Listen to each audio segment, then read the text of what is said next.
This is how to blow up fast in the sport of MMA. Can't tell who's who. Oh, there we go.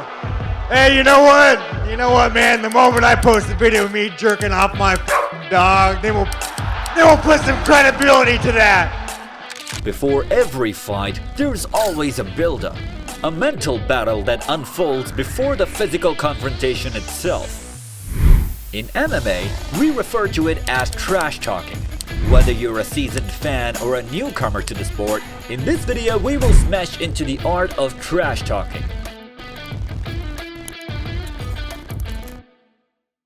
The most powerful thing in the world is words, the sculptors of thought, the architects of influence, the catalysts of love and harmony. So you've got the hot sauce, Dustin. I'd love to taste the hot sauce. I got a bottle for you. I appreciate that. But also the destroyers of sanity. Oh!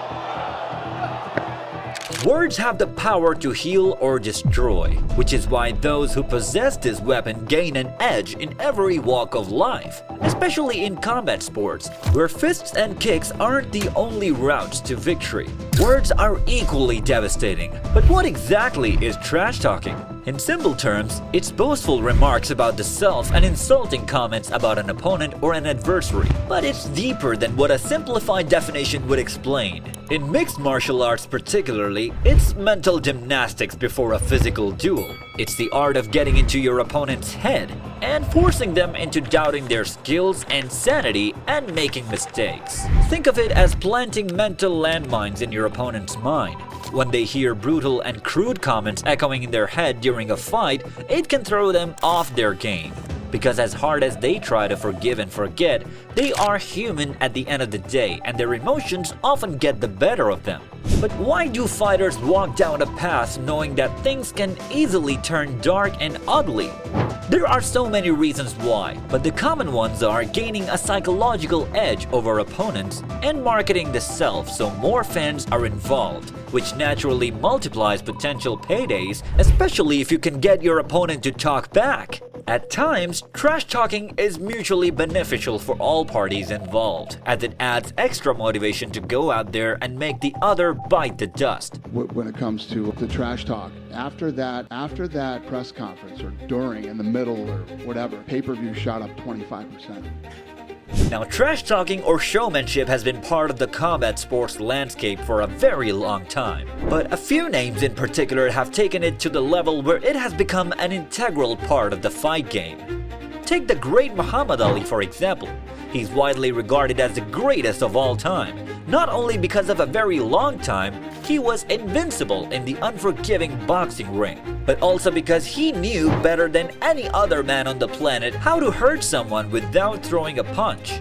He had a gift of influencing people with his eloquence, fluency, wordplay, and overall linguistic superiority over his competitors, and he reaped the fruits of it, turning into a sporting icon unlike any the world has ever seen. In MMA, Sonnen is a great example of how trash talking can earn you benefits you don't deserve and fights you never thought possible. For instance, when Sonnen fought Jon Jones for the UFC light heavyweight belt, he was coming off a loss to Anderson Silva. Yet, the UFC chose him to step in on short notice after Dan Henderson pulled out. The reason? He had been talking smack about Jon Jones for as long as one could remember.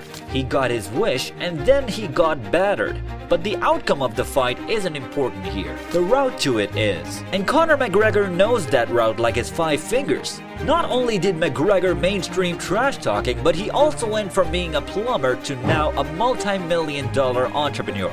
All because he knew how and when to use his words. His timing and punchlines are iconic in this heyday. McGregor's trash talking against Jose Aldo, for example, was the more brutal and sinister example of psychological warfare done right. Heading into their featherweight title fight at UFC 194, McGregor got into Aldo's head like a locksmith with a master key. From the moment the fight was announced, Conor began a relentless verbal assault. He played mind games by claiming that he'd knock Aldo out cold and even predicted the exact round he would do so. The Notorious One gradually planted a seed of doubt that grew into a full-blown mental obstacle for Aldo, which he couldn't recover from, and in his rage and desperation, he ended up making the biggest mistake of his life against the ultimate opportunist, and he paid a hefty price by getting sent to the Shadow Realm. But here's the thing. Trash talking doesn't always work in your favor, especially when your opponent is mentally tough, which then means that you shot yourself in the foot by awakening a beast that was better asleep. As mentioned before, trash talking is an art, but it's also a double-edged sword that can easily motivate the other to hand you a spanking of a lifetime. And McGregor found it the hard way against Khabib Nurmagomedov at UFC 229. The Irishman's sharp tongue targeted Khabib's personal life, his family, and his Dagestani roots, and his provocative words were calculated to elicit an emotional response, hoping to throw Khabib off his game. The psychological warfare reached its peak during pre-fight press conferences, where the boundaries of acceptable banter were pushed to the limit and beyond.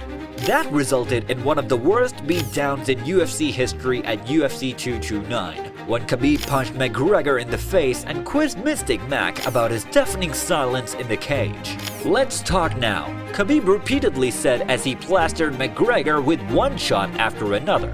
Now that's one way to talk smack. McGregor's rise inspired several others to learn the art of trash talking and paved the way for the Covingtons. And maybe the Stricklands, but Sean is a guy of his own and deserves a video separately. But while hundreds try to talk their way to popularity like the Notorious One, only a few have managed to win the hearts of people. It's one thing getting under your opponent's skin by ridiculing his or her skills, achievements in the game, or records. But talking about families, cultures, religions, and personal tragedies is a completely different thing, and it often fires back. Take Colby Covington for example. He turned heel in 2017, and since then, he's been exhaling fire that ensues chaos everywhere he goes. Most of it has worked since he got big money and title fights. But where does he stand now?